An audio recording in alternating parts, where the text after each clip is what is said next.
So with the Season 4 Reloaded update, they went and changed pretty much every weapon. There's almost 100 different weapon changes, and they were very quiet about this. I know there's one line in the patch notes that said every weapon has had its Warzone damage profiles adjusted to fit into the new balance paradigm with additional attention given to the most dominant weapons, but they kind of undersold it because they listed a couple weapons here. Pretty much everything was multiplayer, but they did in fact pretty much change every weapon. Like, you could literally go through every weapon and it's received some kind of buff or nerf in some way, whether it's to the headshot multiplier, the overall damage, the range, pretty much across the board for pretty much every weapon in Warzone, which is kind of crazy. And we were able to see this on sim.gg. They went through and updated it for all the reloaded stats, and I started plugging those away inside my spreadsheet.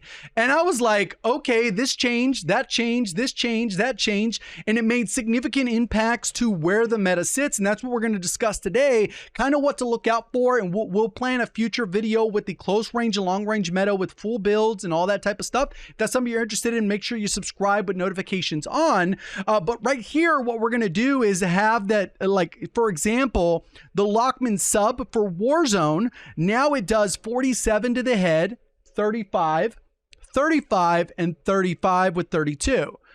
Before the update, it pretty much did 30 for each of these damage values, which has a huge impact. Where it was closer to 700 TTK, now it's closer to that 600 or even less if you get a couple more headshots in the mix to kind of lower that TTK. It also leads to the X13 being the front runner of the close range meta.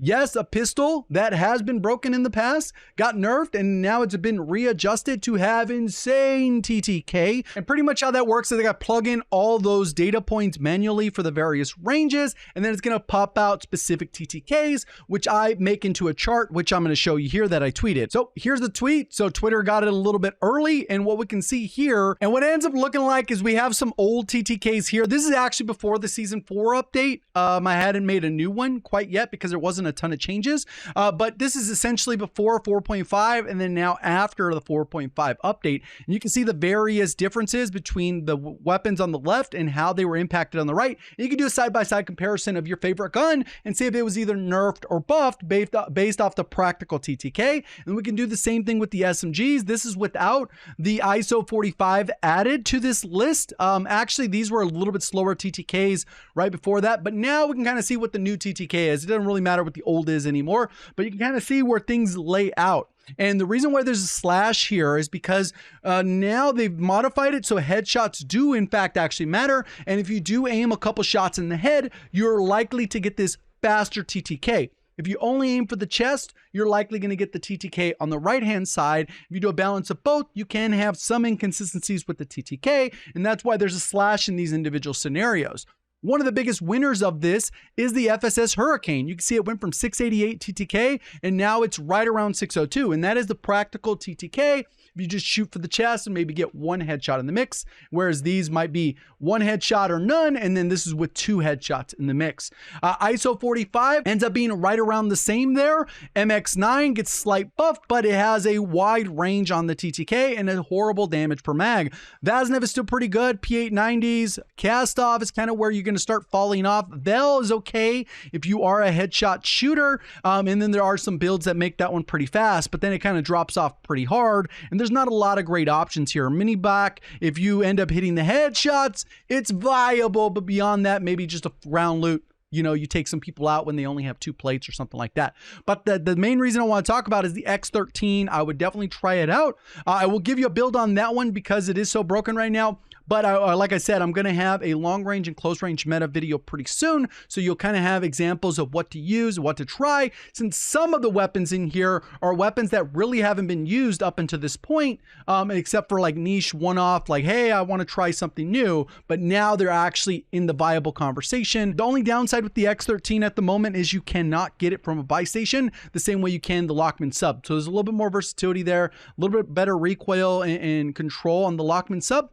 And the damage range on the Lockman sub is only like around 10 meters versus the X13s is closer to 17 meters. So You do get a little bit more range out of it, and that's what makes it particularly broken, but you do have to get a loadout, and you can save a perk, Ghost, High Alert, Bird's Eye. There's a lot of good options. So the X13 is a little interesting, so we're going to have two different builds for you. This one's built out for a little bit faster movement, and then we're going to look at the SMG version, which has a little bit more range, but is a little bit slower. So we'll kind of check those out so you can kind of see how those are in game. You'll be able to check those out. You can kind of see how these ones are. You can see the iron sights, which change significantly. And we'll see kind of how this looks. The visual shake is kind of crazy for me, but in general, you're going to be very close and you're going to be deleting targets, right?